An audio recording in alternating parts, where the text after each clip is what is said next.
ठीक, तो यहाँ पे देखेंगे संपनर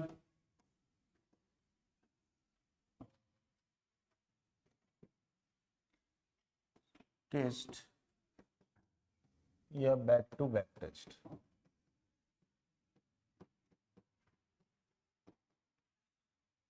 तो संपनर टेस्ट में या बैक टू बैक टेस्ट में क्या करते हैं, यहाँ पे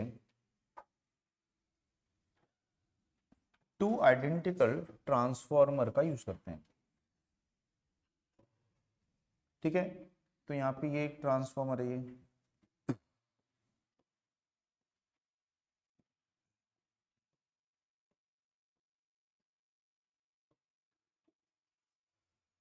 और ये दूसरा ट्रांसफॉर्मर है। तो ये दोनों ट्रांसफॉर्मर कैसे होने चाहिए, आइडेंटिकल। तो याद रखिएगा कि इसमें टू आइडेंटिकल ट्रांसफॉर्मर का यूज करेंगे। अब इसकी जो प्राइमरी है उसकी प्राइमरी को सोर्स से कनेक्ट कर देंगे, सप्लाई सोर्स से। तो ये सप्लाई बस बार है ये, तो सप्लाई बस बार से इसकी प्राइमरी को कनेक्ट कर देंगे। तो यहाँ पे ये सप्लाई बस बार है। ठीक, अब यहाँ पे वोल्टेज मेजर करने के लिए वोल्ट मीटर, करंट मेजर करने के लिए अमीटर और पावर मेजर करने के लिए वॉट मीटर को कनेक्ट कर देंगे। अब इसकी जो सेकेंडरी है, इसकी सेकेंडरी को क्या करेंगे, एक दूसरे के साथ में अपोजिट पोलरिटी में कनेक्ट करेंगे। तो ये पोलरिटी मार्क है, तो सब्ट्रैक्टिव पोलरिटी में कनेक्ट करना है। तो सब्ट्रैक्टिव पोलरिटी में कनेक्ट करने के लिए क्या करेंगे, इस प्रकार से इसका कनेक्शन कर देंगे। ठीक, तो इस पोलरिटी को सेम उससे कनेक्ट कर देंगे। तो ये कैसी पोलरिटी जाएगी, सब्ट्रैक्टिव। तो सब्ट्रैक्टिव पोलरिटी में कनेक्ट करने का मतलब है किसी इंस्टेंट पर ये प्लस ये माइनस है, तो सेम इंस्टेंट पे ये प्लस माइनस है, माइनस को माइनस से और प्लस को प्लस से कनेक्ट कर देंगे। तो जब सब्ट्रैक्टिव पोलरिटी में कनेक्ट करेंगे तो इसका सेकेंडरी में कोई भी करंट फ्लो नहीं होगी। ठीक है, तो इसकी सेकेंडरी में कोई करंट फ्लो नहीं होगी। कैसे बिहेव करेगा ये, यहाँ पे ओपन सर्किट, क्योंकि यहाँ पे जो करंट है वो करंट क्या होगी, जीरो। जीरो करंट का मीन्स क्या होता है, ओपन सर्किट। तो इस समय यहाँ पे जो करंट फ्लो हो रही होगी, दोनों में फ्लो हो रही होगी, तो कौन सी करंट फ्लो हो रही होगी, नो लोड करंट, है ना। ओपन सर्किट के समय में ट्रांसफार्मर में कौन सी करंट फ्लो होती है, नो लोड करंट फ्लो होती है। तो नो लोड करंट फ्लो हो रही होगी, तो दोनों ट्रांसफार्मर में क्या हो रहा होगा, नो लोड लॉस हो रहा होगा। तो उस नो लोड लॉस को वॉट मीटर से मेजर कर लेंगे। तो ये क्या मेजर कर लेगा, नो लोड लॉस। और no load loss is equal to क्या होता है, आयरन लॉस। तो दोनों ट्रांसफार्मर के क्या पता चल जाएंगे आपको, यहाँ पे आयरन लॉस पता चल जाएगा। ठीक, अब उसके बाद में क्या करेंगे कि इसकी जो सेकेंडरी है सब्ट्रैक्टिव पोलैरिटी में ही रहेगी। ठीक, लेकिन इसकी सेकेंडरी के साथ में क्या करेंगे, एक थर्ड रेगुलेटिंग ट्रांसफार्मर को कनेक्ट कर देंगे। तो ये जो है एक रेगुलेटिंग ट्रांसफार्मर है ये। तो इस प्रकार से यहाँ पे एक रेगुलेटिंग ट्रांसफार्मर को सेम इसी बस बार से हम कनेक्ट कर सकते हैं। तो इससे इस प्रकार से कनेक्ट कर देंगे। ठीक, और ये जो रेगुलेटिंग ट्रांसफार्मर होगा इसमें क्या कर सकते हो, सर टेपिंग वगैरह ले सके इसकी वोल्टेज को वैरी कर सकते हो। ठीक, तो रेगुलेटिंग ट्रांसफार्मर ये है।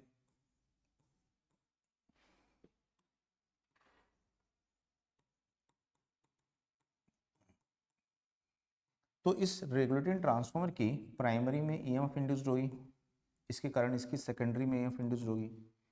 तो इन दोनों की सेकेंडरी वोल्टेज तो एक दूसरे के इक्वल एंड अपोजिट है, तो इनके कारण तो यहाँ कोई करंट फ्लो होगी नहीं। लेकिन इसमें जो ईएमएफ इंड्यूस्ड होगी उसके कारण यहाँ पे क्या होगी, करंट सर्कुलेट होगी। ठीक, तो यहाँ पे जो करंट सर्कुलेट होगी उस करंट को हम क्या करेंगे, फुल लोड करंट तक इंक्रीज करेंगे। किसके द्वारा, रेगुलेटिंग ट्रांसफार्मर की वोल्टेज को इस तरह से एडजस्ट करेंगे कि यहाँ पे जो वोल्टेज हो इसके कारण यहाँ पे दोनों में फुल लोड करंट फ्लो होने लगे। ठीक, तो यहाँ पे एक लगा सकते हो आप अमीटर, एक अमीटर लगा सकते हो, एक यहाँ पे वोल्ट मीटर लगा सकते हो और एक यहाँ पे आप वॉट मीटर लगा सकते हो। ठीक, तो इस तरह से ammeter, volt meter, watt meter लगा करके आप करंट, वोल्टेज और पावर को मेजर कर सकते हो। तो यहाँ पे दोनों में कौन सी करंट फ्लो हो रही है, फुल लोड करंट। तो इसके कारण यहाँ पे क्या होगा, फुल लोड कॉपर लॉस होगा।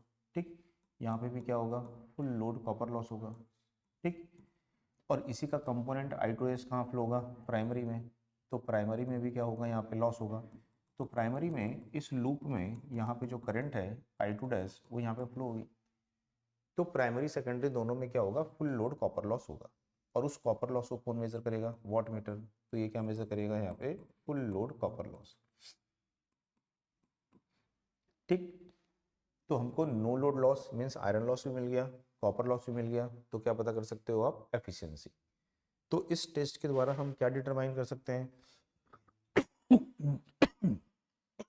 तो ट्रांसफार्मर का voltage regulation,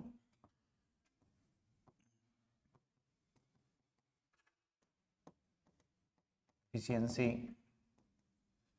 and heating under full load condition. तो इसकी वैल्यू को आप यहाँ पे डिटरमाइन कर सकते हो। ठीक है, अब ट्रांसफार्मर को ऐसे ही छोड़ देंगे रन करने के लिए। अब ये रन करते रहेगा, तो इसमें कॉपर लॉस के कारण टेम्परेचर राइज होगा।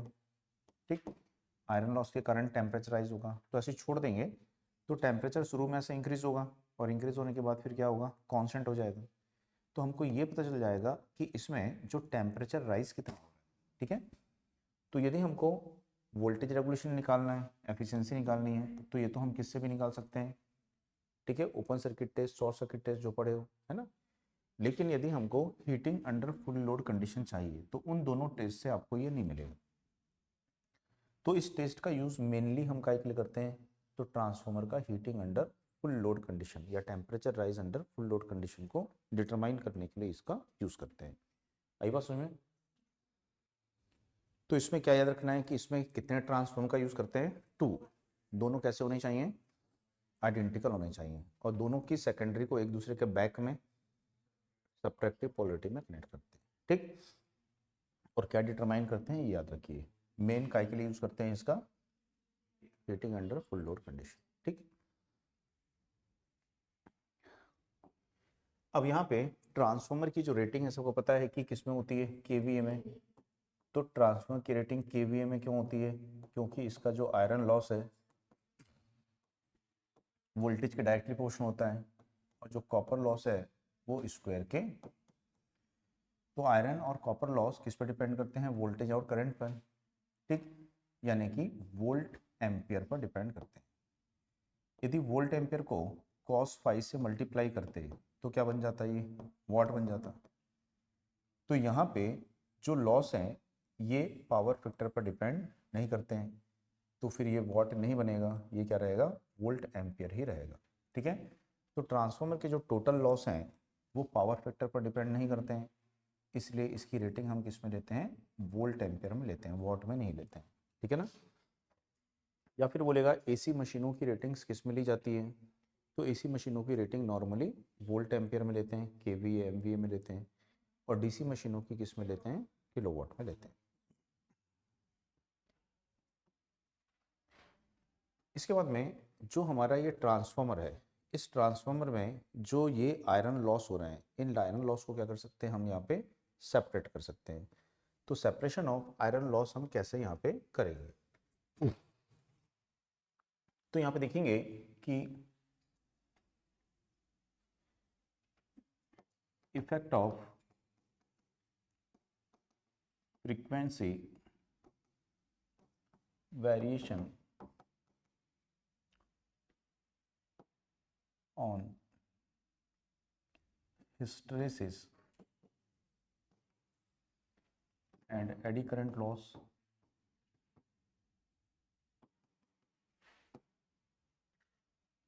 with constant voltage।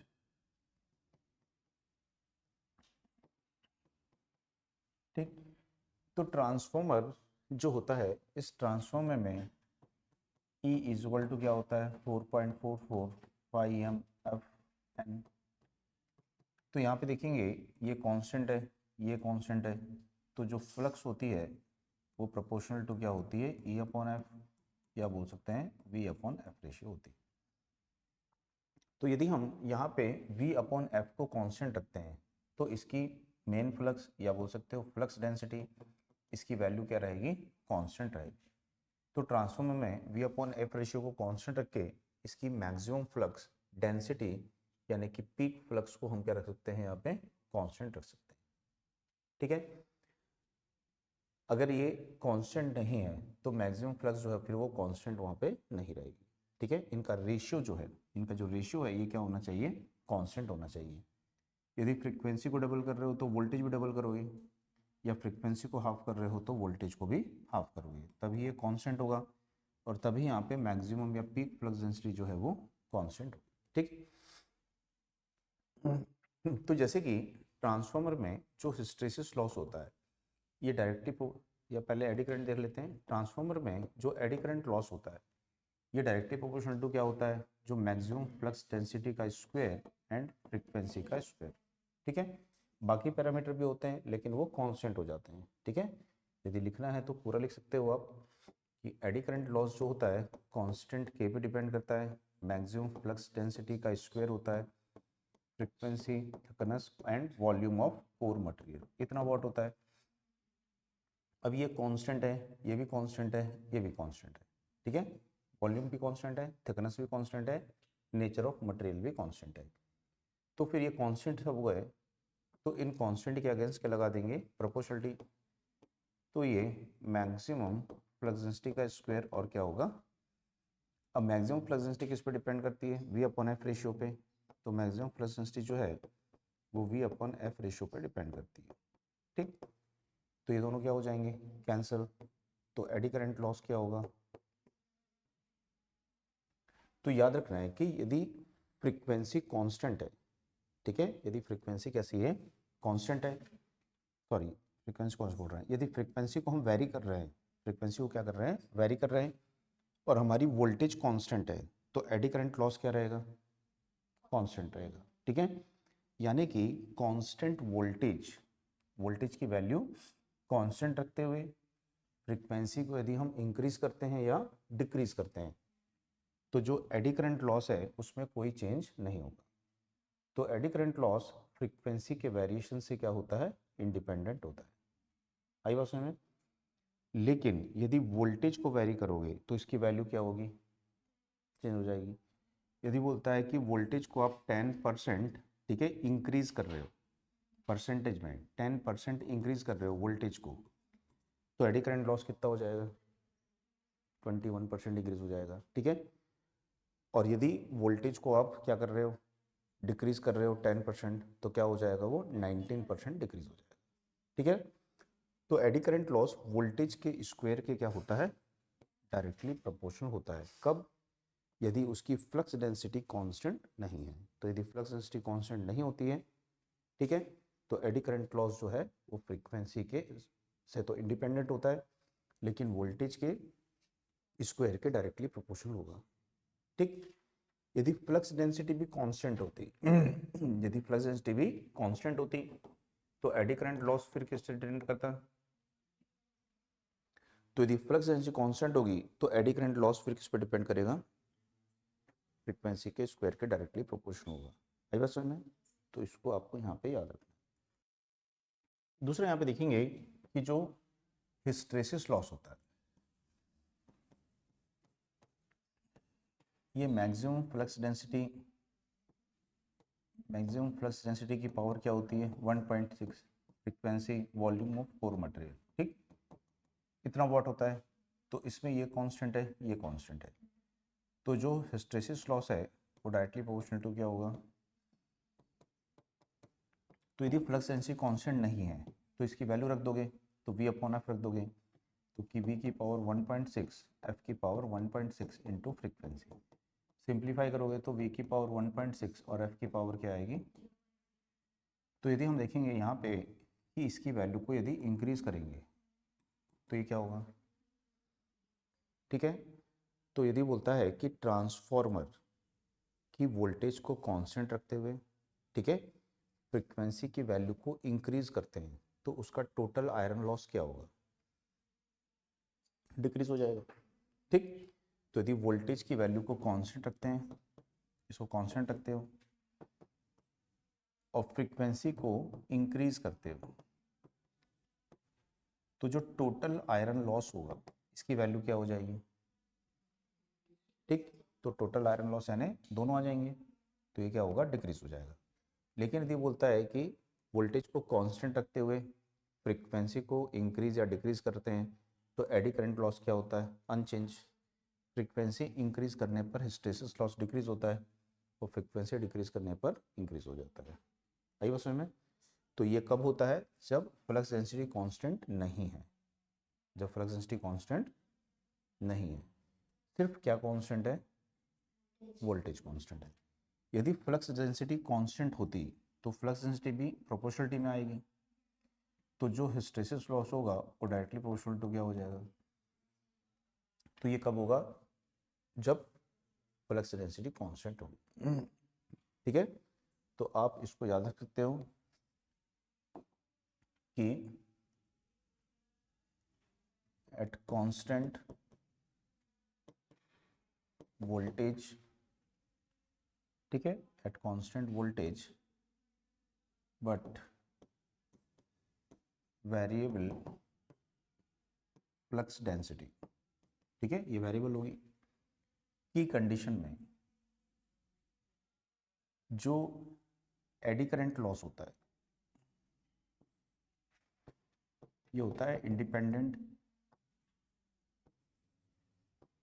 या ऐसे लिख देते हैं सीधा कि जो एडी करंट लॉस होता है, ठीक, ये डायरेक्टली प्रोपोर्शनल टू क्या होता है? V square. और जो हिस्टैरिसीस लॉस होता है वो क्या होता है यहाँ पे? v की पावर 1.6 और f की पावर 0.6 होता है। यदि बोलेगा कि एट कांस्टेंट या इन कांस्टेंट फ्लक्स डेंसिटी,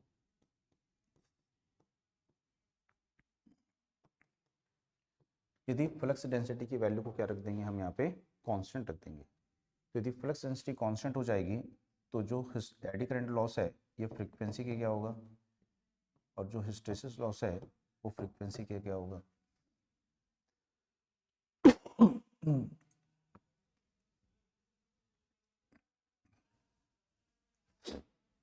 तो ये इसको बोल सकते हो इंडिपेंडेंट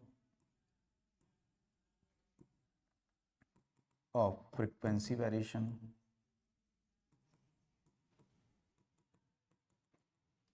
और ये जो है डिक्रीजेस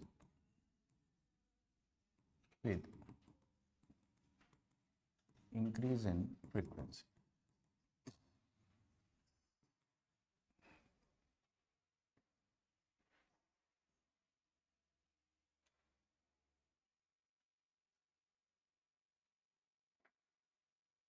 ठीक, तो यहाँ देखेंगे कि जो सेपरेशन ऑफ आयरन लॉस होता है,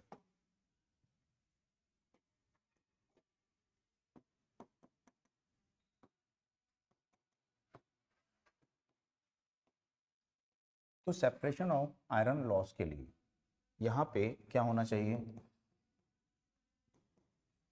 कांस्टेंट फ्लक्स डेंसिटी होनी चाहिए, या बोलेगा कांस्टेंट पीक फ्लक्स डेंसिटी या constant maximum flux density. Transformer तो एक ही फ्लक्स डेंसिटी होती है, मैक्सिमम, है ना?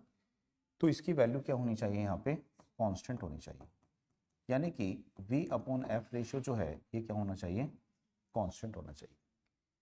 तो जब कांस्टेंट फ्लक्स डेंसिटी होगी तो eddy current loss proportional to क्या होगा? और जो हिस्टैरिसीस लॉस है ये प्रोपोर्शनल टू क्या होगा?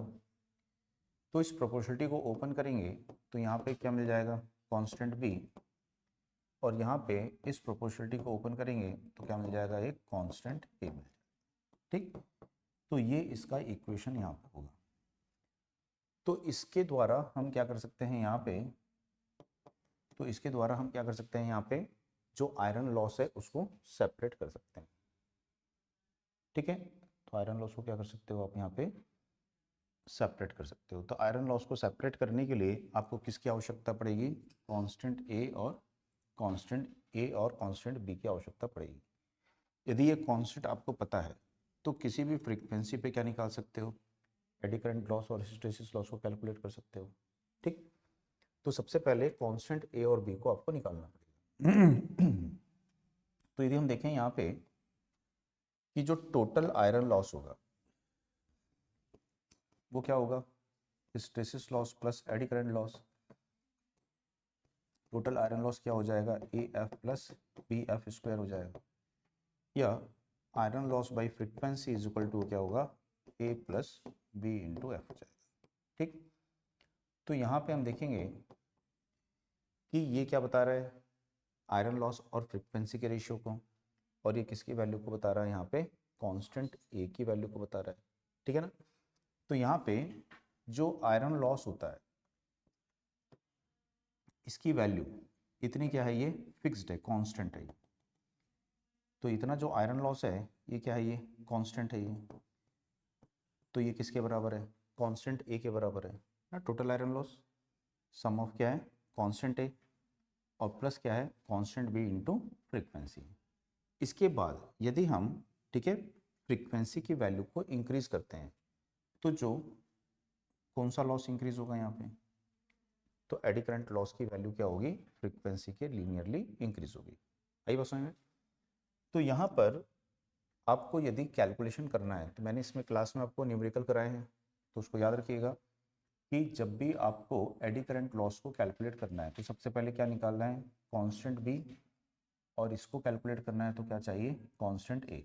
ये कांस्टेंट निकाल लोगे तो किसी भी फ्रीक्वेंसी पे आप क्या रखते हो, इस कांस्टेंट के साथ मल्टीप्लाई कर दोगे, इस कांस्टेंट के साथ मल्टीप्लाई कर दोगे तो आपको क्या मिल जाएगा। तो कांस्टेंट एक कांस्टेंट भी या तो क्वेश्चन में दिया होगा, यदि नहीं दिया होगा तो क्वेश्चन में टोटल आयरन लॉस दिया होगा। तो इस इक्वेशन से आप निकाल लोगे कांस्टेंट ए और कांस्टेंट बी की वैल्यू। सही बात समझ में। तो इस तरह से उसको सेपरेट कर सकते हो। इसके बाद में मैंने बताया था आपको कि इफेक्ट ऑफ फ्रीक्वेंसी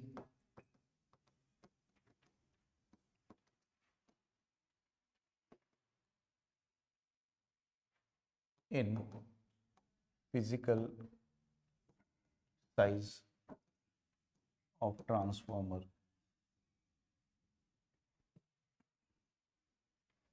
ठीक है, effect of increase in frequency लिखते हैं, इंक्रीज इन फ्रीक्वेंसी। तो effect of increase in frequency in physical size on physical size of transformer. ठीक, on physical size of transformer. तो ट्रांसफॉर्मर के फिजिकल साइज पर क्या इफेक्ट पड़ेगा।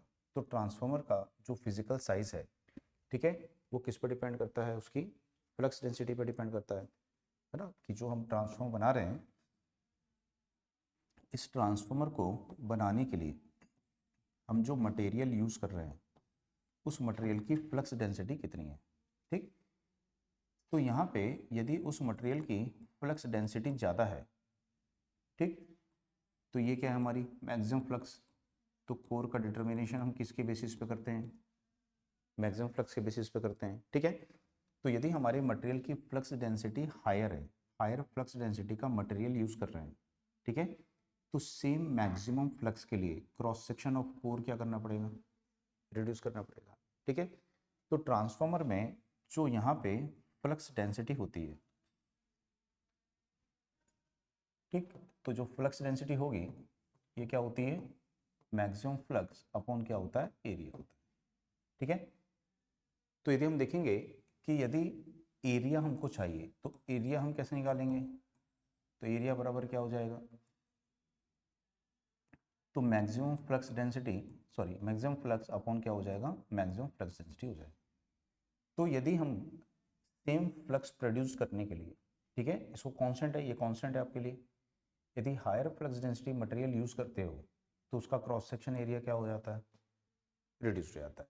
तो एक तो क्रॉस सेक्शन एरिया यानी फिजिकल साइज ऑफ ट्रांसफॉर्मर किस पर डिपेंड करता है, फ्लक्स डेंसिटी ऑफ मटेरियल पर डिपेंड करता है। यदि मटेरियल की फ्लक्स डेंसिटी हायर होती है तो उसका क्रॉस सेक्शन एरिया क्या होता है, रिड्यूस हो जाता है। आई बात समझ में। दूसरा कि ट्रांसफॉर्मर का जो ईएमएफ इक्वेशन हमने देखा था,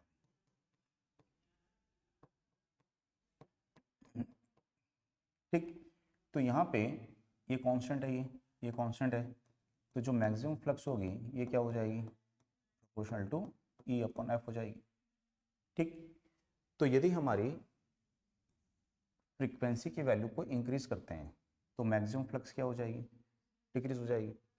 तो यदि हमको रिक्वायर्ड मैक्सिमम फ्लक्स की वैल्यू कम चाहिए, मान लीजिए पहले आपको जो मैक्सिमम फ्लक्स चाहिए थी वो 1.2 वेबर चाहिए थी, ठीक। तो इसके लिए आपने जो फ्लक्स डेंसिटी यूज़ की थी वो यूज़ की थी 2.4 वेबर पर मीटर स्क्वायर, ठीक। तो कोर का जो क्रॉस सेक्शन आपने यूज़ किया था 0.5 मीटर स्क्वायर यूज़ किया था, है बस में।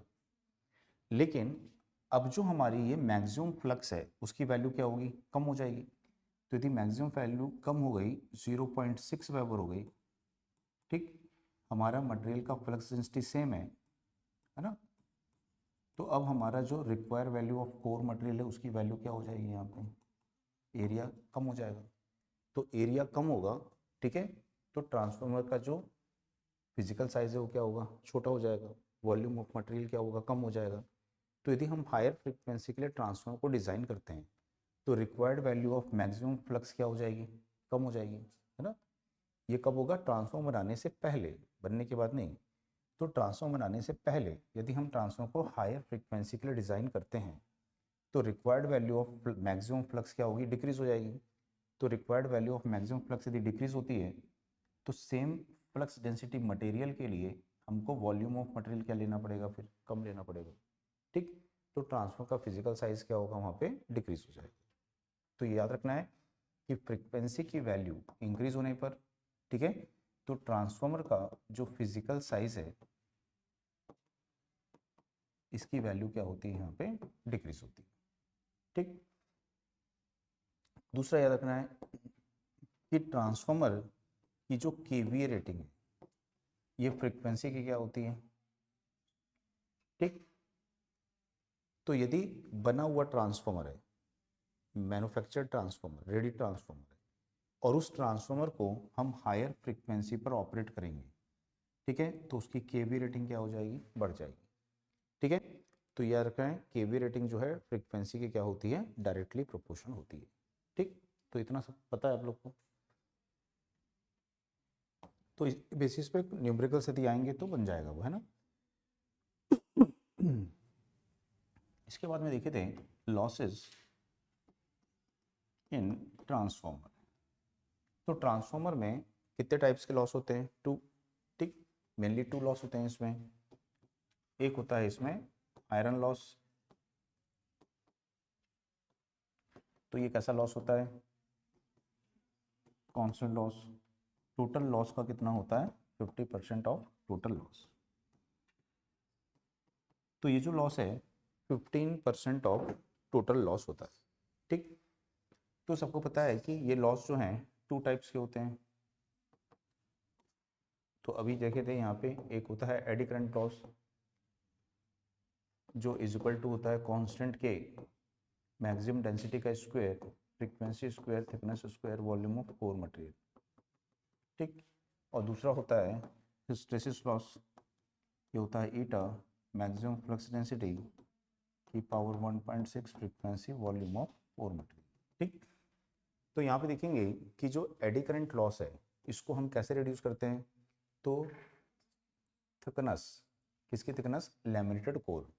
तो इसका क्या करते हैं, लैमिनेटेड कोर का यूज़ करते हैं। तो लैमिनेटेड कोर का यूज़ करके हम क्या करते हैं, एडी करंट लॉस को रिड्यूस करते हैं। तो ये थिकनेस क्या है, तो लैमिनेटेड पीस की थिकनेस है। कोर का जो लैमिनेटेड पीस है उसकी क्या है, ये थिकनेस है।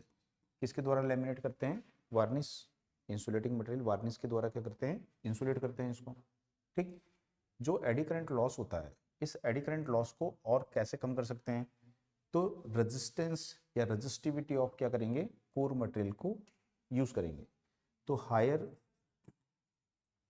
रेजिस्टिविटी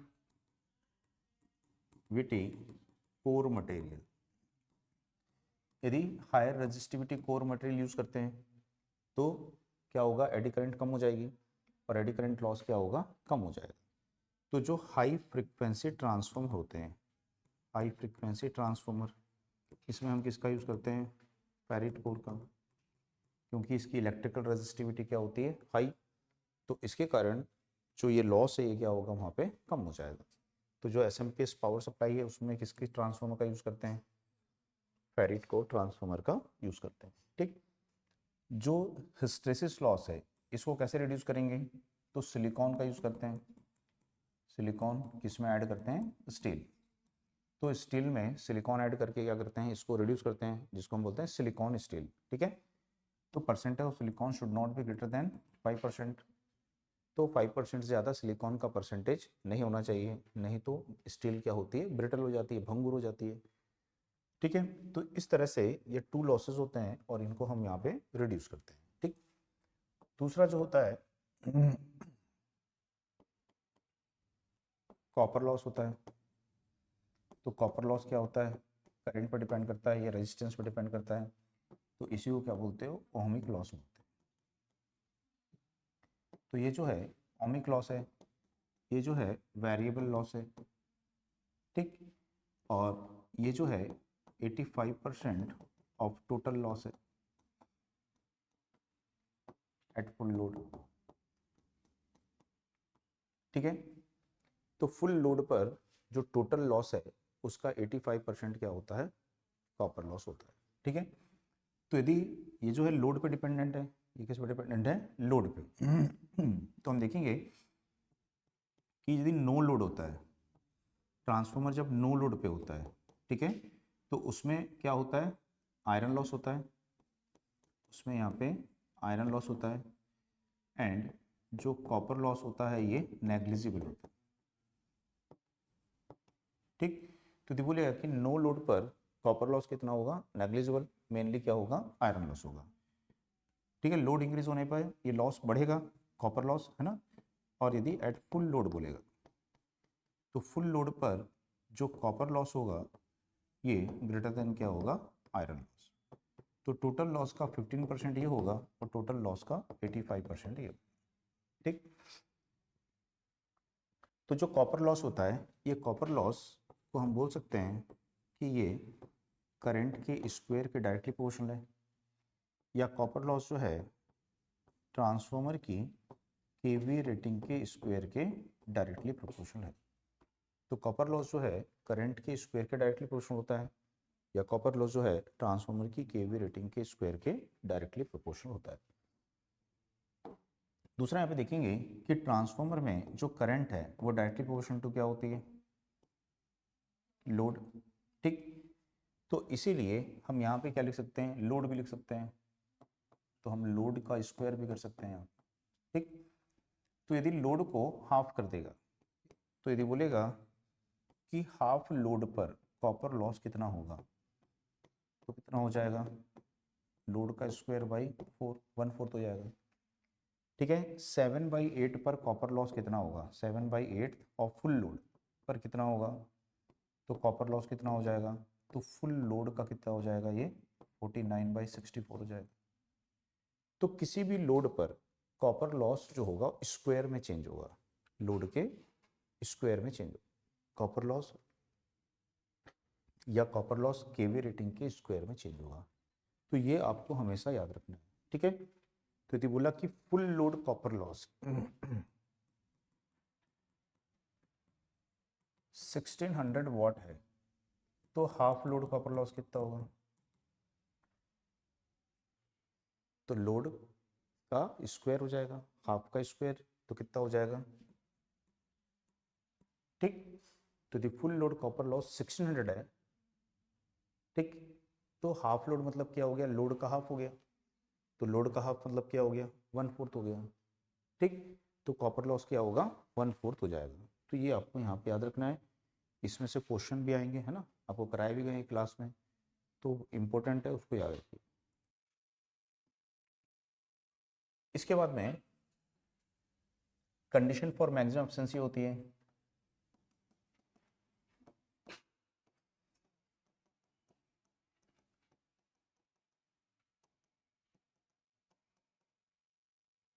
तो condition for maximum efficiency in transform होती है, तो इसमें 2 ही लॉस होते हैं, कॉपर लॉस, दूसरा क्या होता है, आयरन।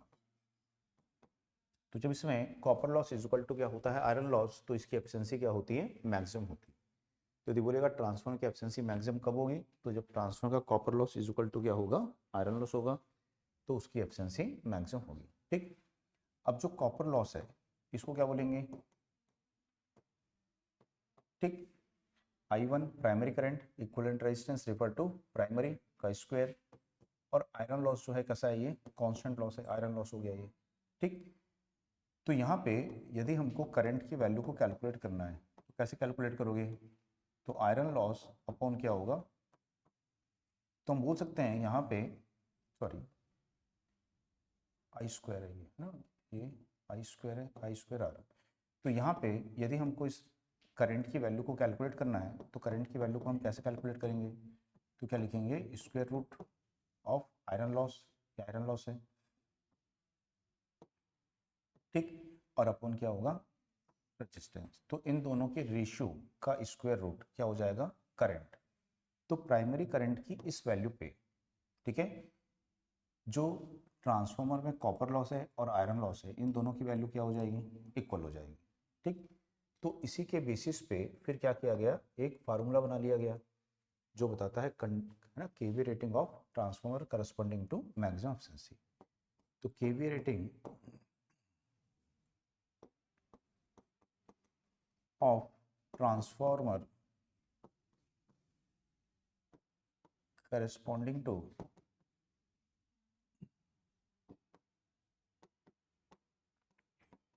Maximum efficiency. तो KV rating of transformer corresponding to maximum efficiency क्या हो जाएगा, full load KVA into iron loss upon full load copper loss. ठीक, तो इस फार्मूले से हम क्या कैलकुलेट कर सकते हैं कि यदि हमको आयरन लॉस और कॉपर लॉस पता है, ट्रांसफार्मर का आयरन लॉस रखना है और फुल लोड कॉपर लॉस रखना है, दोनों के स्क्वायर रूट का रेशियो ले लेंगे और फुल लोड केवीए रेटिंग रख देंगे, तो ये हमको पता चल जाएगा कि किस केवीए पर ट्रांसफार्मर को चलाया जाएगा, तो उस समय उसमें iron loss is equal to क्या हो जाएगा, कॉपर लॉस हो जाएगा, यानी कि उसकी एफिशिएंसी क्या होगी, मैक्सिमम हो जाएगी। जैसे कि मैंने आपको बताया था कि मान लीजिए कोई 100 केवीए का ट्रांसफार्मर, ठीक, इस 100 केवीए के ट्रांसफार्मर में मैन्युफैक्चरर ने बोला है कि इसमें जो आयरन लॉस है वो है 1000 वाट, और इसमें जो कॉपर लॉस है वो है यहाँ पे 2000 वाट। तो यदि इसको 100 केवीए पर रन करेंगे, यानी फुल लोड पे रन करेंगे, तो इस तरह से आयरन एंड कॉपर लॉस होंगे। तो यहाँ पे जो कॉपर लॉस है और आयरन लॉस है, ये दोनों लॉस इक्वल हैं क्या, नहीं है। कॉपर लॉस और आयरन लॉस दोनों इक्वल नहीं है, तो इसका मतलब है 100 केवी पे रन करोगे तो वो अपनी मैक्सिमम एफिशिएंसी पे रन नहीं करेगा। तो हमें पता है कि केवी रेटिंग को डिक्रीज करने पर ट्रांसफार्मर में कॉपर लॉस स्क्वायर में डिक्रीज होता है। तो जब हम इसको कम लोड पर रन करेंगे तो एक समय एक ऐसा आएगा कि कॉपर लॉस घटते घटते कितना हो जाएगा, तो इस समय इसकी एफिशिएंसी क्या होगी, तो इसको कितने केवीए के लोड पर रन करें कि इसका आयरन लॉस कॉपर लॉस के इक्वल हो जाए, यानी ट्रांसफार्मर की एफिशिएंसी मैक्सिमम हो जाए, तो वो इस फार्मूले से निकाल सकते हैं। यदि ट्रांसफार्मर का फुल लोड केवीए 100 है, उसका आयरन लॉस 1000 है, फुल लोड कॉपर लॉस 2000 है, तो ये आ जाएगा 100 इंटू 1/√2 हो जाएगा 100 इंटू 0.707, यानी कि 70.7 केवी।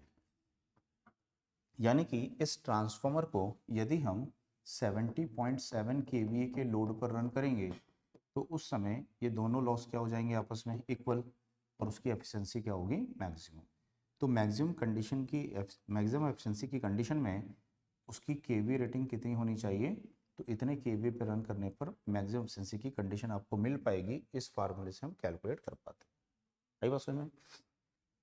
कई बार क्वेश्चन में देगा फ्रैक्शन, ठीक है, ऑफ रेटेड केवी, ऐसा बोलेगा, ठीक है, कि रेटेड केवीए का कितना फ्रैक्शन होगा मैक्सिमम एफिशिएंसी की कंडीशन में, ठीक है, ट्रांसफार्मर जो है रेटेड केवीए का कितना फ्रैक्शन होगा। तो पहले आपको क्या निकालना है, मैक्सिमम एफिशिएंसी पर कितना केवीए होगा। अब ये जो केवीए है, ठीक है, वो रेटेड केवीए कितना है इसका, उसका कितना फ्रैक्शन है, यानी कि 70.7 केवीए कितना फ्रैक्शन है 100 केवीए का, कितना अंश है उसका, ठीक है। तो कितना आ जाएगा 0.707, तो आ जाएगा 0.707 आ जाएगा इतना, ठीक है। फ्रैक्शन है तो फ्रैक्शन की कोई वैल्यू नहीं होगी, है ना, सिर्फ फ्रैक्शन लिखेंगे, इतना फ्रैक्शन है ये। तो इतने फ्रैक्शन यानी कि फुल लोड केवीए के उतने फ्रैक्शन पे यदि हम ट्रांसफार्मर को रन करेंगे तो उसकी एफिशिएंसी क्या होगी, मैक्सिमम होगी, ठीक है। तो फ्रैक्शन भी कई बार पूछ लेता है, तो फ्रैक्शन पूछेगा तो कुछ करना नहीं है, जो आपने मैक्सिमम एफिशिएंसी की केवीए निकाली है उसको रेटेड केवीए से डिवाइड कर दोगे, फ्रैक्शन मिल जाएगा, ठीक है। इसके बाद में यहाँ पे देखते हैं अपन कि जो ट्रांसफार्मर की एफिशिएंसी होती है, ठीक है, ट्रांसफार्मर की एफिशिएंसी जो होती है इसको हम कैसे कैलकुलेट करते हैं, तो इसको हम कैलकुलेट करते हैं output upon output plus loss. जैसे डीसी जनरेटर डीसी मोटर में आपको बताया था, है ना, तो वैसे ट्रांसफार्मर में इसमें हम कैसे एफिशिएंसी को कैलकुलेट करेंगे, तो output upon output plus loss से इसकी एफिशिएंसी को कैलकुलेट करेंगे।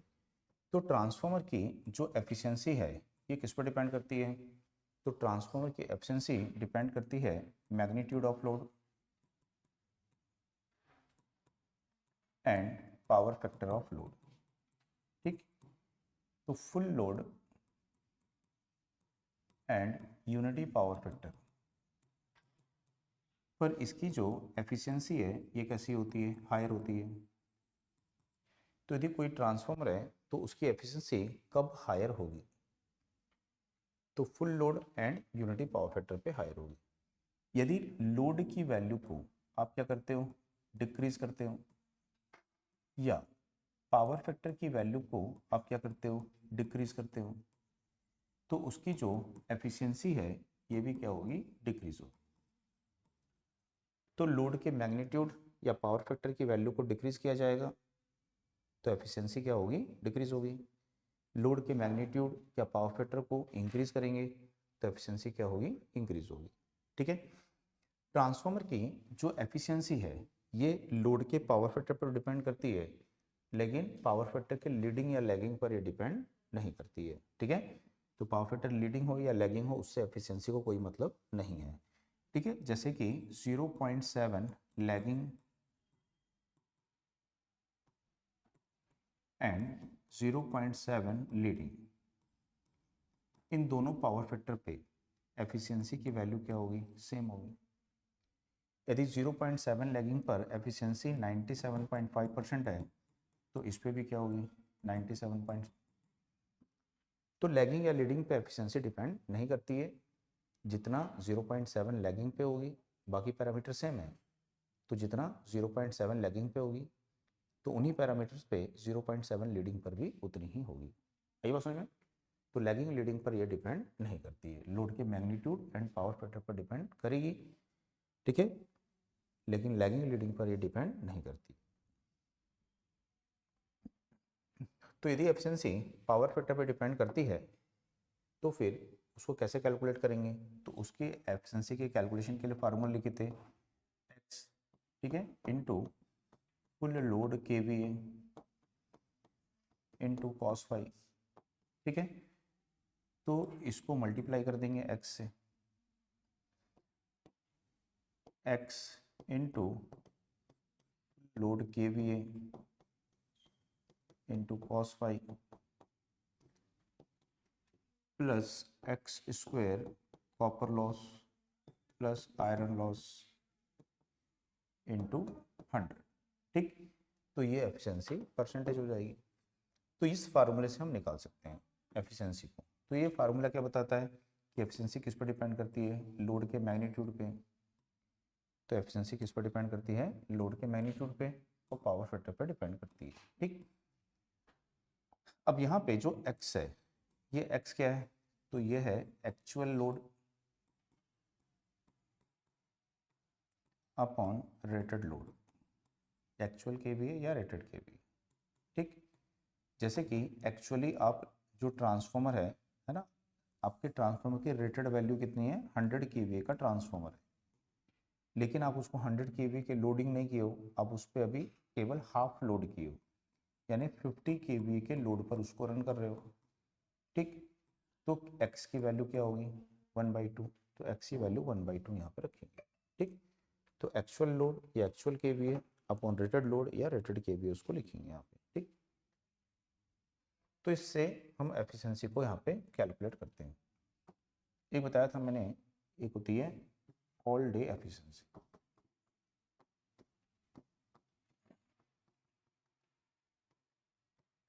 तो ट्रांसफार्मर की जो ऑल डे एफिशिएंसी होती है, ये किस ट्रांसफार्मर लेते हैं, किस ट्रांसफार्मर की हम ऑल डे एफिशिएंसी को कंसिडर करते हैं, डिस्ट्रीब्यूशन ट्रांसफार्मर।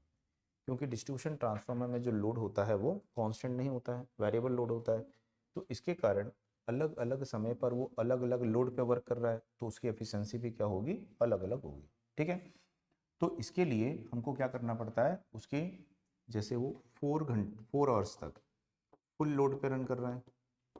ठीक, तो इस समय कितना आउटपुट है कितना इनपुट है उसका रेशियो लेंगे। 6 आवर्स तक ये हाफ लोड पे रन कर रहा है, तो कितना आउटपुट है कितना इनपुट है, और मान के चलो कितने बज गए, 22 आवर्स ये रन कर रहा है यहाँ पे 1/3 लोड पे, 1/3 ऑफ फुल लोड पे, तो इस समय कितना आउटपुट है कितना इनपुट है, इन सबको क्या करोगे, ऐड करोगे। तो आउटपुट को ऐड करोगे, इनपुट को ऐड करोगे, और उसकी एफिशिएंसी को कैलकुलेट करोगे। ठीक, तो यहाँ पे हम लेते हैं output in kilowatt hour, किस में लोगे आप, तो किलो वॉट आवर में लोगे। ठीक है, और इनपुट किस में लोगे, किलो वॉट आवर में लोगे। तो याद रखिएगा यहाँ पे जो आउटपुट लिया जाता है वो एनर्जी में लिया जाता है, क्योंकि यहाँ पे क्या आ रहा है, समय आ रहा है, टाइम, और कितना फुल लोड के कितने केवी पे रन कर रहा है ना। तो जैसे अभी हमने देखा था कि एफिशिएंसी निकालते समय हम क्या लिखे थे, एक्स इंटू, ठीक है, full load KVA into cos phi. ठीक, तो इनको यदि मल्टीप्लाई करेंगे तो क्या बनेगा, वॉट, वॉट बनेगा, इनटू क्या करना पड़ेगा, टाइम, 4 घंटे तक वो फुल लोड पे है या हाफ लोड पे है, तो टाइम से मल्टीप्लाई करोगे तो क्या बन जाएगा, वॉट आवर। ठीक है, यानी क्या बन जाएगा, किलो वॉट आवर, है ना, यानी एनर्जी बन जाएगा। तो ऑल डे एफिशिएंसी जो होती है ये किस पर डिपेंड करती है, तो जो ऑल डे एफिशिएंसी है किस पर डिपेंड करती है, लोड के मैग्नीट्यूड, ठीक है, लोड के magnitude, power factor and duration पर डिपेंड करती है। तो ऑल डे एफिशिएंसी पूछेगा किस पर डिपेंड करती है, तो ये डिपेंड करती है magnitude of load, power factor and duration of load, कि हाफ लोड कितने समय तक है, फुल लोड कितने समय तक है, तो इस पर ये ऑल डे एफिशिएंसी डिपेंड करती है। और डिस्ट्रीब्यूशन ट्रांसफॉर्मर में हम इसको लेते हैं। आई बात समझ, तो ये आपको यहाँ पे याद रखना है। इसके बाद में मैंने बताया था डिस्ट्रीब्यूशन ट्रांसफार्मर जो होते हैं किसको बोलते हैं, तो लगभग लेस देन 250 kVA रेटिंग, तो लेस देन 250 kVA रेटिंग के जो ट्रांसफार्मर होते हैं इनको क्या बोलते हैं, डिस्ट्रीब्यूशन ट्रांसफार्मर।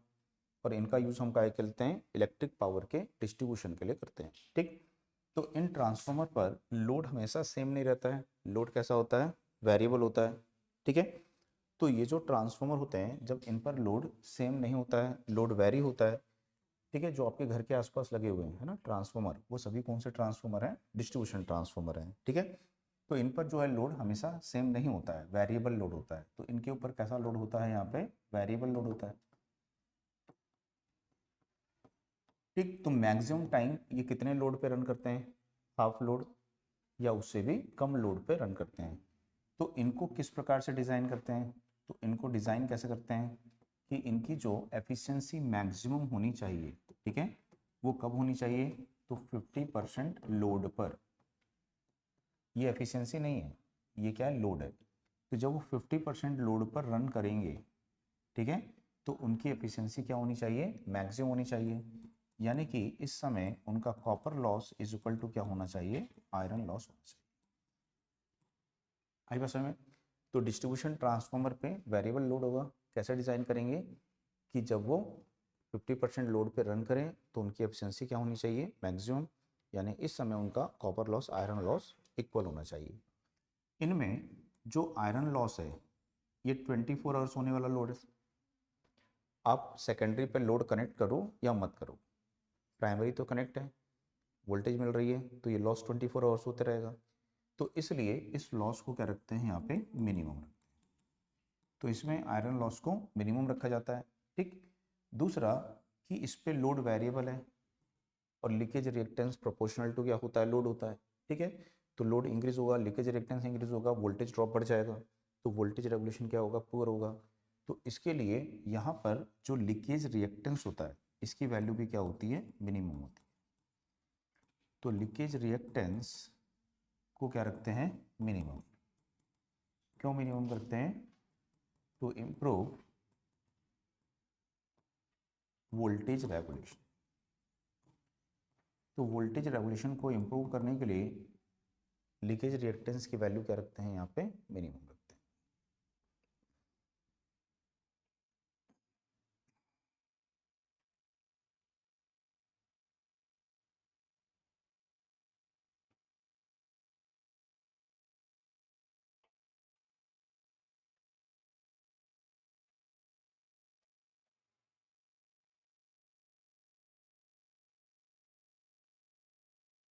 ठीक। इसके बाद में जो नेक्स्ट होते हैं उसको क्या बोलते हैं, पावर ट्रांसफॉर्मर। तो पावर ट्रांसफॉर्मर जो होते हैं वो अबव 250 kVA रेटिंग के जो ट्रांसफॉर्मर होते हैं उनको क्या बोलते हैं हम, पावर ट्रांसफॉर्मर। तो जो पावर ट्रांसफॉर्मर होते हैं इनका यूज हम कहाँ करते हैं, तो इनका यूज करते हैं हम इन सब स्टेशन और इसका यूज करते हैं हम इन जनरेटिंग स्टेशन। तो सब स्टेशन या जनरेटिंग स्टेशन पर ये यूज किए जाते हैं। ठीक है। अब इन पर जो लोड होता है, ठीक है, वो कैसा होता है, यहाँ पे कांस्टेंट लोड होता है। तो मैक्सिमम टाइम क्या करते हैं, फुल लोड पे रन करते हैं। तो इसलिए इनको कैसे डिजाइन करते हैं कि इनकी जो एफिशिएंसी मैक्सिमम होनी चाहिए वो कब होनी चाहिए, फुल लोड पे। तो इनकी जो मैक्सिमम एफिशिएंसी होती है वो कब होती है, एट फुल लोड। ठीक। तो फुल लोड पर इनकी एफिशिएंसी मैक्सिमम है, यानी कि इनका जो आयरन लॉस है वो इज इक्वल टू क्या होगा, कॉपर लॉस। तो फुल लोड पर इनका iron loss is equal to होता है कॉपर लॉस। ठीक। अब इनमें जो लीकेज रिएक्टेंस की वैल्यू होती है, ठीक है, तो इनमें जो लीकेज रिएक्टेंस होता है इस लीकेज रिएक्टेंस की वैल्यू क्या रखते हैं, हायर देन डिस्ट्रीब्यूशन ट्रांसफॉर्म। तो हायर देन क्या होता है, डिस्ट्रीब्यूशन ट्रांसफॉर्म क्यों रखते हैं, to limit short circuit current.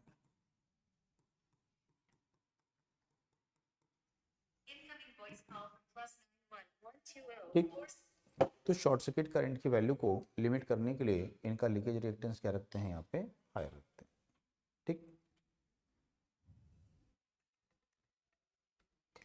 क्या होता है, ट्रांसफॉर्मर टर्मिनल पे यदि शॉर्ट सर्किट हो जाएगा तो करंट क्या होगी, फिर वेरी हैवी होगी, इसलिए।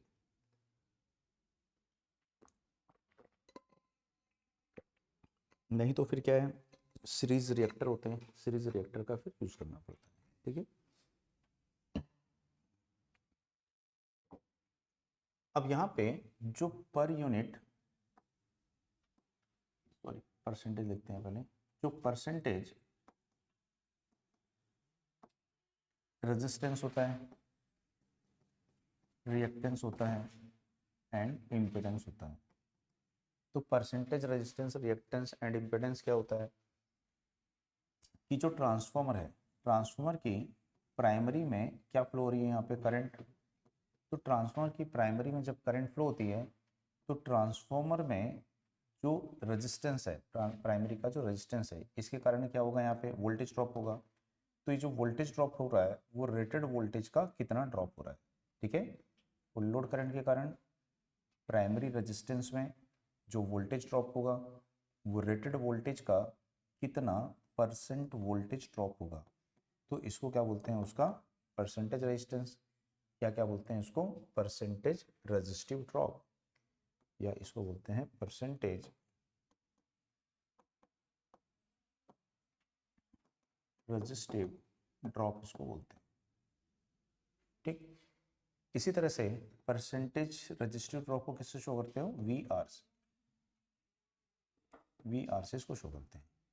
परसेंटेज रिएक्टिव ड्रॉप क्या होगा कि फुल लोड करंट के कारण इसका जो प्राइमरी का रिएक्टेंस है इसमें रेटेड वोल्टेज का कितना परसेंट ड्रॉप होगा ड्यू टू रिएक्टेंस। ठीक, तो कितना परसेंट ड्रॉप होगा तो उसका बोलेंगे परसेंटेज रिएक्टेंस या परसेंटेज रिएक्टिव ड्रॉप बोलेंगे।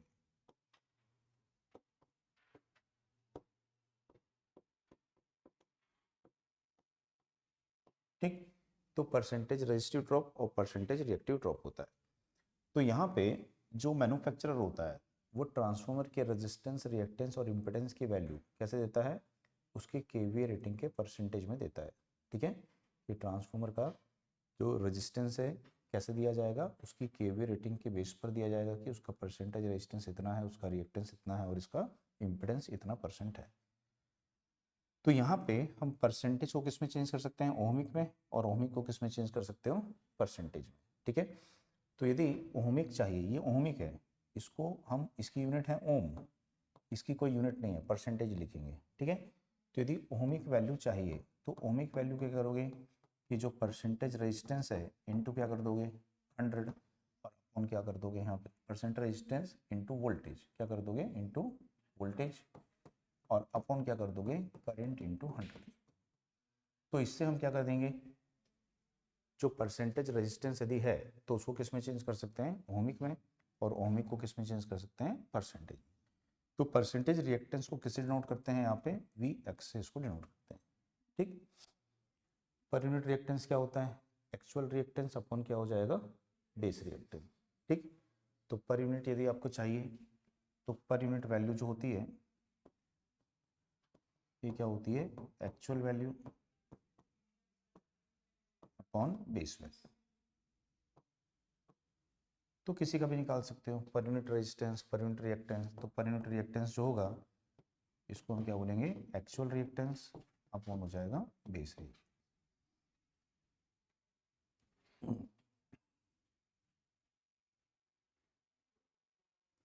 ठीक है, परसेंटेज रिएक्टेंस को, परसेंटेज रिएक्टेंस यदि आपके पास में है तो इसको पर यूनिट में कैसे चेंज करेंगे, तो इसको पर यूनिट फॉर्म में क्या लिख सकते हैं, परसेंटेज रिएक्टेंस अपॉन 100।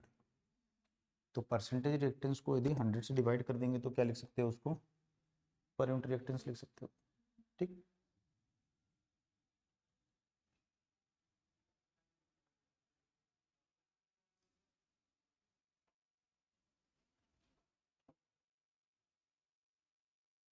ट्रांसफॉर्मर में टेपिंग का बताएं, तो ये समझ में आया पहले, चलिए,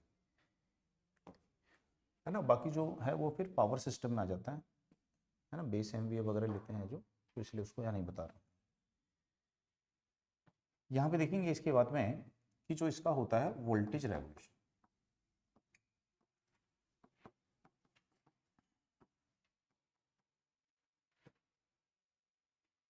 तो ट्रांसफार्मर का जो वोल्टेज रेगुलेशन है उसको यहाँ पे देखते हैं, ट्रांसफार्मर का वोल्टेज रेगुलेशन क्या होता है। तो किसी भी मशीन का वोल्टेज रेगुलेशन क्या होता है, उसकी नो लोड और फुल लोड वोल्टेज का क्या होता है, डिफरेंस। तो जैसे ट्रांसफार्मर है, ट्रांसफार्मर में हम क्या करते हैं, सेकेंडरी पर लोड कनेक्ट करते हैं, तो यहाँ पे सेकेंडरी पे नो लोड वोल्टेज। ठीक, और जब लोड कनेक्ट कर देंगे तो सेकेंडरी पे क्या आएगी, फुल लोड वोल्टेज, तो उसका क्या लेंगे, रेशियो। तो यहाँ पे देखेंगे कि सेकेंडरी की नो लोड वोल्टेज और सेकेंडरी की फुल लोड वोल्टेज का जो डिफरेंस है उसको क्या बोलेंगे, इसका वोल्टेज रेगुलेशन। और इसको यहाँ पे हम नो लोड वोल्टेज के टर्म्स में परसेंटेज में एक्सप्रेस करेंगे, तो इसको बोलेंगे, इसका ये परसेंटेज वोल्टेज रेगुलेशन। या फिर इसको हम ऐसे लिख सकते हैं कि no load secondary voltage, full load secondary voltage upon full load secondary voltage. तो दोनों में क्या डिफरेंस है? तो यहाँ पे हमने नो लोड से डिवाइड किया है और यहाँ पे, तो इसको बोलते हैं रेगुलेशन डाउन, इसको बोलते हैं रेगुलेशन डाउन,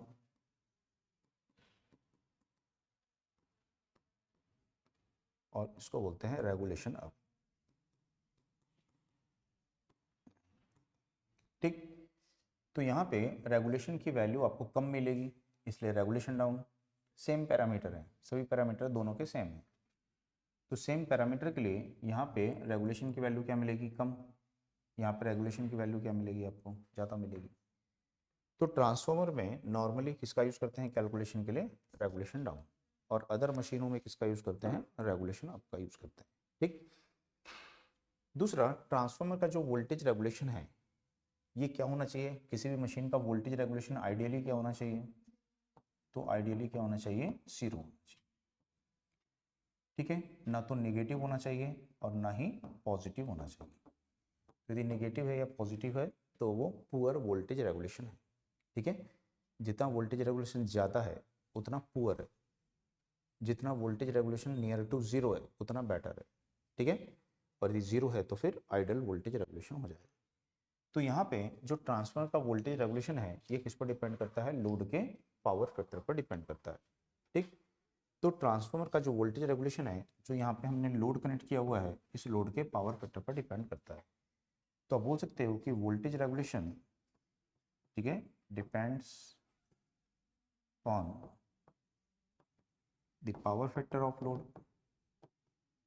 ठीक, और वोल्टेज रेगुलेशन जो है, यदि लोड का पावर फैक्टर कैसा है? Leading, leading power factor load, पर इसका जो वोल्टेज रेगुलेशन है वो 0 हो सकता है या फिर वो लीडिंग हो सकता है।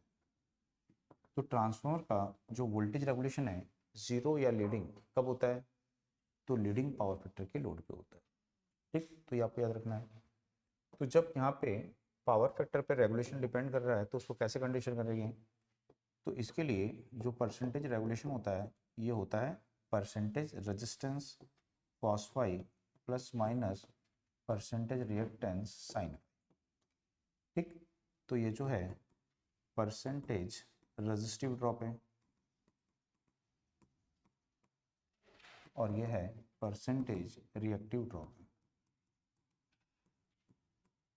ठीक, प्लस यूज करना है फॉर लैगिंग लोड, करना है फॉर लैगिंग लोड, और माइनस यूज करना है फॉर लीडिंग लोड।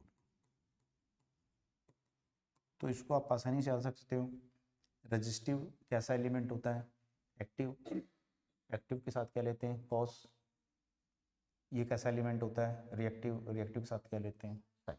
ठीक, और प्लस माइनस याद रखना है, पॉजिटिव लोगे लैगिंग के लिए और नेगेटिव लोगे लीडिंग के लिए। ठीक, तो समझ में आया? ट्रांसफार्मर में जो हम टेपिंग लेते हैं, टेपिंग, टेपिंग इन ट्रांसफार्मर, तो ट्रांसफार्मर में, ठीक है अनूप, तो अनुपम, तो ट्रांसफार्मर में जो टेपिंग है, टेपिंग कहाँ पे लेते हैं? तो सबसे पहले ये पता होना चाहिए कि ट्रांसफार्मर जो होता है ये ट्रांसफार्मर की कोर है। ठीक, अब ट्रांसफार्मर की जो कोर होती है, इस कोर पर सबसे पहले हम क्या करते हैं? इंसुलेशन लगाते हैं। कोर पे सबसे पहले क्या लगाते हैं? इंसुलेशन लगाते हैं। तो कोर पे सबसे पहले हमने लगा दिया इंसुलेशन, और इंसुलेशन लगाने के बाद कौन सी वाइंडिंग को बाउंड करते हैं? LV winding. ठीक है, तो यहाँ पे लो वोल्टेज वाइंडिंग को हम यहाँ पे बाउंड करते हैं, तो ये एलवी वाइंडिंग को ही पहले बाउंड करेंगे। ठीक है, और इसके ऊपर फिर इंसुलेशन लगा देंगे, और इंसुलेशन लगा के फिर किसको बाउंड करेंगे? एचवी वाइंडिंग को बाउंड करेंगे, तो फिर एचवी। तो ऐसा करने से क्या होता है? Saving of insulating material.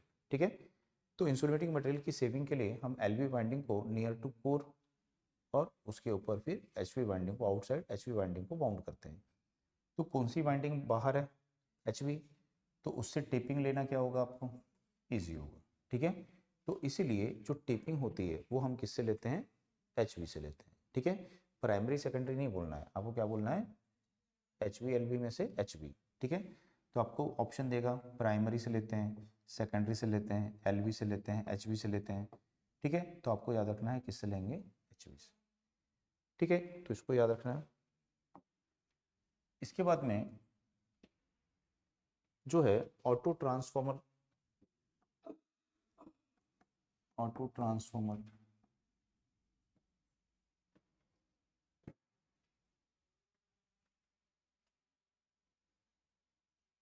ठीक, तो जो ऑटो ट्रांसफॉर्मर है, ऑटो ट्रांसफॉर्मर को क्या बोलते हैं हम, कि ये कैसा ट्रांसफॉर्मर है, तो ये सिंगल वाइंडिंग ट्रांसफॉर्मर है। ठीक, तो इसमें हम कितनी वाइंडिंग का यूज करते हैं, ओनली एक वाइंडिंग का इसमें यूज करते हैं, सिंगल वाइंडिंग ट्रांसफॉर्मर। दूसरा, इसमें जब एक ही वाइंडिंग यूज कर रहे हैं तो हम क्या करेंगे, सेकेंडरी कैसे निकालेंगे, तो हम क्या लेते हैं, टेपिंग लेते हैं। तो इसमें लेते हैं टेपिंग फॉर सेकेंडरी। ठीक, तो टेपिंग फॉर सेकेंडरी लेते हैं, तो इसमें कितनी वाइंडिंग हो जाती हैं, दो, प्राइमरी साइड हो जाता है और सेकेंडरी साइड हो जाता है। तो इसकी दोनों वाइंडिंग कैसे कनेक्ट होती हैं, तो दोनों winding electrically and magnetically and mechanically, कुछ भी बोल सकता है ऐसे। ठीक, अब यदि किसी एक को चुनना है तो ये पूछना चाह रहा है, यदि इलेक्ट्रिकल के साथ मैग्नेटिकली दिया है तो इन दोनों को टिक कर दो।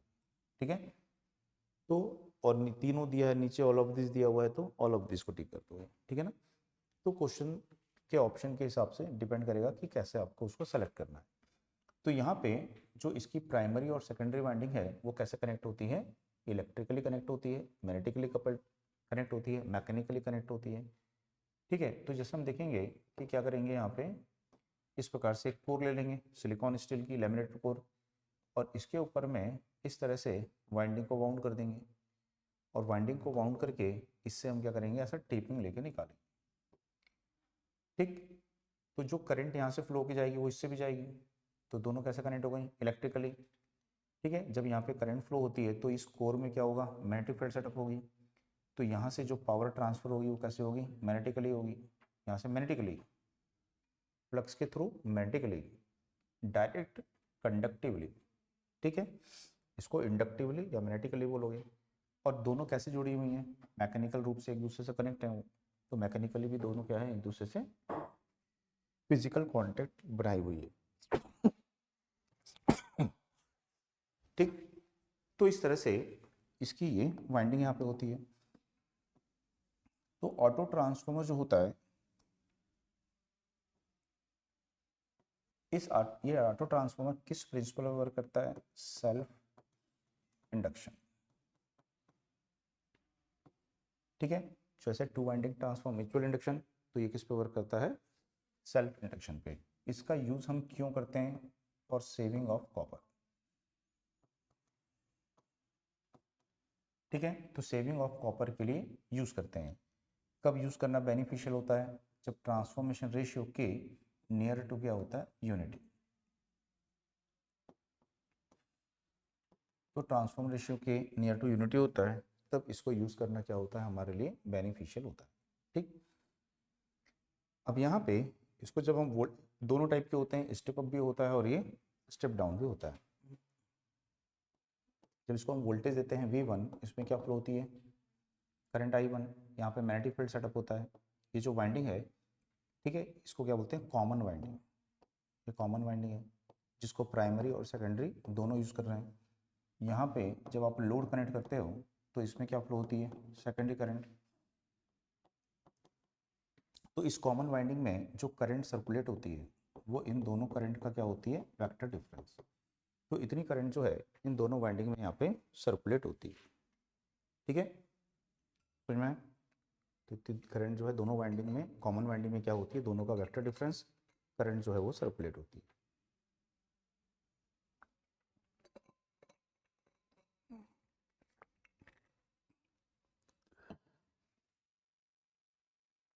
तो ये देखेंगे कि जो ऑटो ट्रांसफॉर्मर है, इस ऑटो ट्रांसफॉर्मर की क्या एडवांटेज होती है, for same KV rating. Over two winding transformer.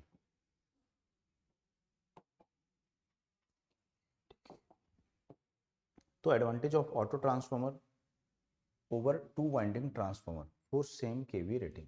ठीक है, तो इसकी जो एडवांटेज होती है, एडवांटेज ऑफ ऑटो ट्रांसफॉर्मर, ठीक है, over two winding transformer for same KV rating. तो यहाँ पे सेविंग ऑफ क्या होगी आपकी, कॉपर। ठीक है, जब कॉपर की सेविंग होगी तो लो लॉसेस होंगे, लो कॉपर लॉस। कॉपर लॉस लो होगा तो एफिशिएंसी क्या होगी इसकी, हाई होगी। ठीक, जब हम एक ही बाइंडिंग यूज कर रहे हैं तो लीकेज फ्लक्स क्या होगी, कम होगी, तो less leakage flux. Leakage flux कम होगी तो लीकेज रिएक्टेंस कम होगा, तो low leakage reactance. Leakage reactance कम होगा तो वोल्टेज ड्रॉप कम होगा, बेटर वोल्टेज रेगुलेशन।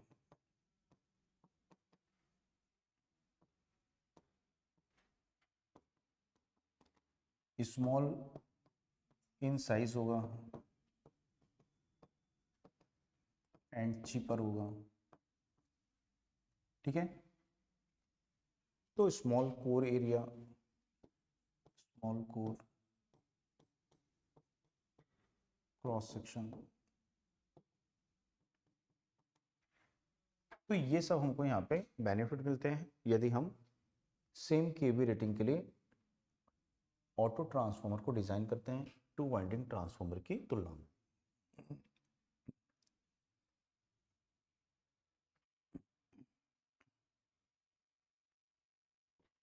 ठीक है,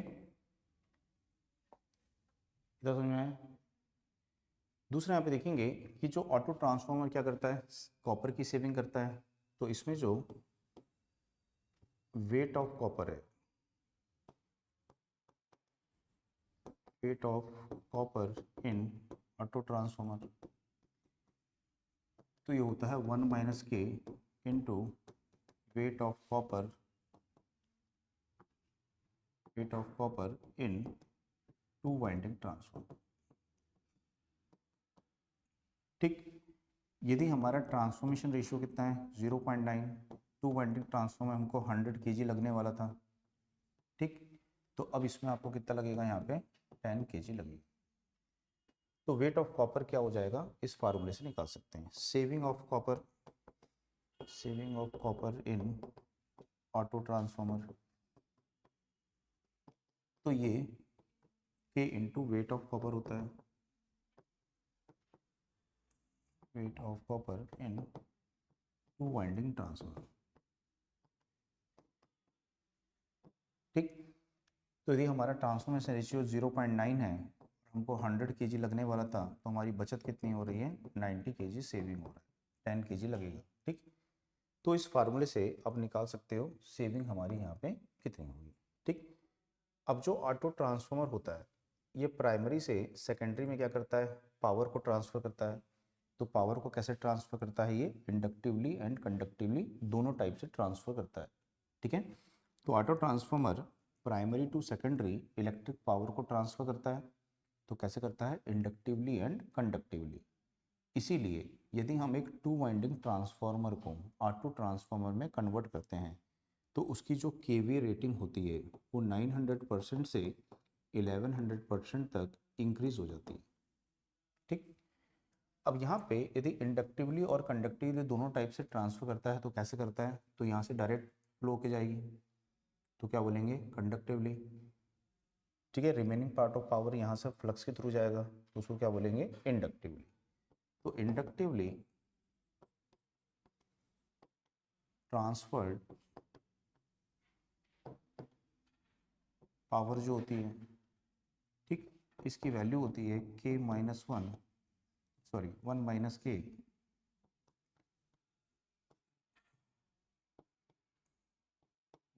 के इंटू इनपुट पावर।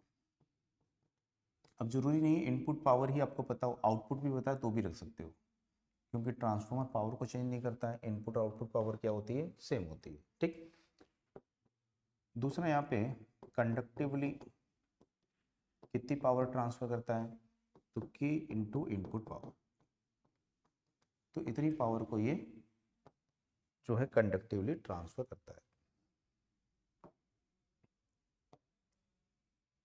ठीक, अब यदि आपको टू वाइंडिंग ट्रांसफार्मर की केवीए रेटिंग पता है और उसका टर्न रेशियो पता है, ठीक है, तो केवीए रेटिंग ऑफ क्या निकाल सकते हो, टू वाइंडिंग ट्रांसफार्मर। तो KVA rating of two winding transformer, sorry two पढ़ रहे हैं, KVA rating of two winding transformer, ठीक, इज इक्वल टू होता है A minus A upon 1 minus A, ठीक है, KVA rating of two winding transformer. तो इससे हम क्या निकाल सकते हैं, यदि हमारे पास टर्न रेशियो है, तो ये क्या है यहाँ पे टर्न रेशियो है। तो टर्न रेशियो यदि आपको पता है